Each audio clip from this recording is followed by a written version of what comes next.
ఇంతన్నాడు అంతన్నాడే Anil Kumar, ముంతమావిడి పండన్నాడే Anil Kumar, అస్కన్నాడు బుస్కన్నాడే Anil Kumar, address లేకుండా పోయాడే అనిల్ కుమార్.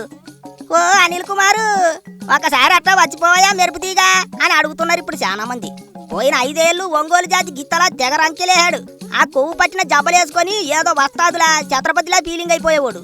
కానీ AD ఇప్పుడు ఎంత ఎతికినా కనిపించడే అనిల్ కుమారు. నెల్లూరులో అయ్యగారు చేయని అరాచకం లేదు. పద్దాక రోడ్ల మీదకి వచ్చి తొడగొచ్చేవాడు. కొట్టుకుని కొట్టుకుని పూరిలా వాచిపోయి ఉంటుంది అక్కడ.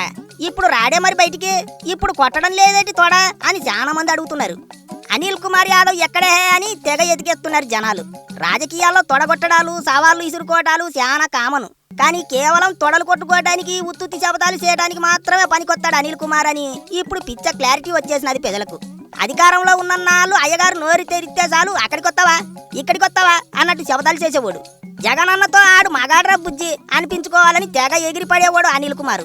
కానీ ఇప్పుడు ఏటైపోనాదో ఎట మరి. ఒకప్పుడు జై జై అని లేచిన ముళ్ళు ఇప్పుడు అసలే లేవటం లేదు అనుకుంటున్నారు నెల్లూరు ప్రజానికం. మన దరిద్రానికి అనిల్ కుమార్ 2.5 ఏళ్లు నీటిపారుదల శాఖకు మంత్రిగా కూడా చేశాడు. పోలవరం పూర్తి చేస్తానన్నాడు, అందులో ఈదుతానన్నాడు. ఎక్కడేసిన గొంగలి అక్కడే ఉంది.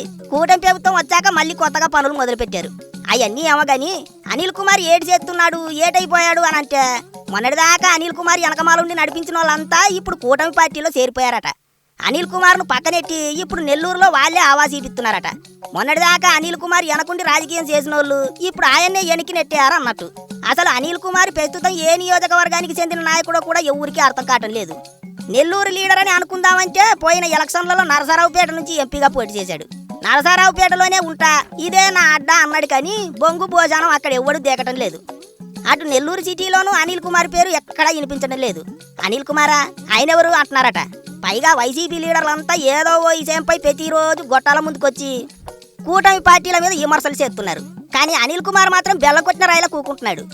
5 ఏళ్లు అడ్డగోలుగా రెచ్చిపోయిన మడిచి ఇప్పుడు నోట్లో నాలుక లేనోళ్ళ మారిపోయాడు. నెల్లూరు సిటీలో అనిల్ కుమార్ చేసిన రౌడీయిజం, అక్రమాలు, కబ్జాలు, దౌర్జన్యాలు అన్నీ ఇన్ని కావు. వాటన్నింటి మీద ఇప్పుడు కూటమి ప్రభుత్వం ఒక కన్నేసి ఉంచింది. అవసరం వచ్చినప్పుడు అన్ని బయటికి తీస్తాం, ఊరికే వదిలేదు లేదని మంత్రి నారాయణ ఇప్పటికే నెల్లూరు గడ్డ మీద నిలబడి గట్టిగా చెప్పాడు. అనిల్ కుమార్ ఏమాత్రం రెచ్చిపోయినా కేసులన్నీ మెడకు చుట్టుకుని పాపాల ఊబిలో మునిగిపోయే ప్రమాదం ఉందని కేసులకు భయపడి ఒక్క మాట కూడా మాట్లాడటం లేదు. అప్పట్లో తొడగొట్టి కోయ్ కోయ్ కోయ్ కోయ్ అన్నాయన ఇప్పుడు ఇట్ట పిత్తపరిగలా గజగజా వణికిపోతున్నాడేటబ్బా అని జనం అంతా నవ్వుకుంటున్నారు. చంద్రబాబు గారికే సవాళ్లు ఈసిరిన మడిసి ఇప్పుడు ఇంట్లో తలుపులెట్టుకొని కూకున్నాడేటబ్బా అని నవ్వుకుంటున్నారు. బుసకొచ్చే పాము కాదు వానపాము అనుకుంటున్నారట.